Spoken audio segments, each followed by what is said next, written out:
शिव पुराण कोटि रुद्र संहिता अध्याय 32वां सुदेहा सुधर्मा की कथा। सूत जी बोले, हे महर्षियों, दक्षिण दिशा में देव नामक एक विशाल अद्भुत पर्वत है। उसके पास ही सुधर्मा नामक ब्राह्मण अपनी पत्नी सुदेहा के साथ रहता था। वह भगवान शिव का परम भक्त था। वह सदा ही वेदों द्वारा बताए मार्ग पर चलता और प्रतिदिन अग्नि से हवन कर्म, अतिथि का पूजन और शिव जी की आराधना करता था। इस प्रकार पूजन करते हुए वे दोनों पति पत्नी अनेक सत्कर्मों में लिप्त रहते थे। उनकी पत्नी सुदेहा पतिव्रता स्त्री थी।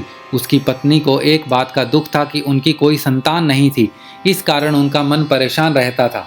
जब भी सुदेहा अपने पति से इस विषय में कहती तो वे उन्हें समझाते कि पुत्र प्राप्ति से क्या लाभ है। आजकल सभी रिश्ते नाते स्वार्थी हो गए हैं, परंतु फिर भी वे सदा दुखी रहती थी। एक दिन की बात है, सुदेहा अपनी सखियों के साथ पानी भरने गई थी। वहीं पर उनका परस्पर झगड़ा हो गया और तब उनकी सहेलियों ने उसे बांझ कहकर अपमानित करना शुरू कर दिया। वे बोलीं, तुम बांझ होकर इतना घमंड क्यों करती हो? तेरा सारा धन तो राजा के पास ही चला जाएगा, क्योंकि तेरा कोई पुत्र तो है नहीं। दुखी मन से सुदेहा घर लौट आई। उसने सारी बातें अपने पति को बताई। उन्होंने अपनी पत्नी को बहुत समझाया, परंतु वह कुछ भी मानने को तैयार नहीं थी। तब उन ब्राह्मण देवता के मन में भगवान शिव का ध्यान करते हुए 2 फूल अग्नि की तरफ उछाले और सुदेहा से एक फूल चुनने के लिए कहा।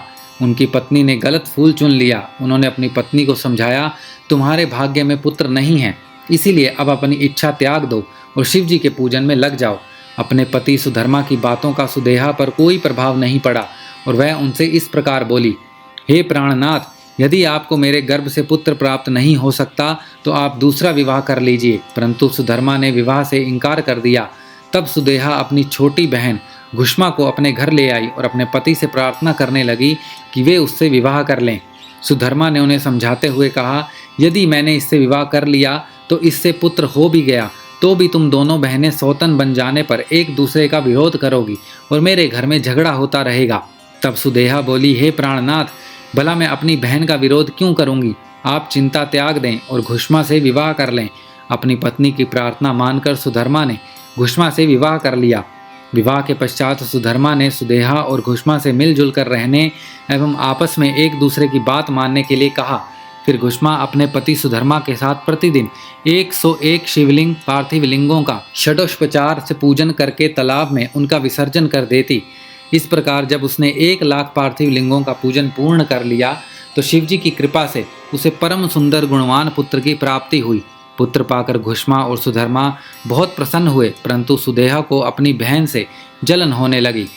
कोटि रुद्र संहिता अध्याय 32वां समाप्त।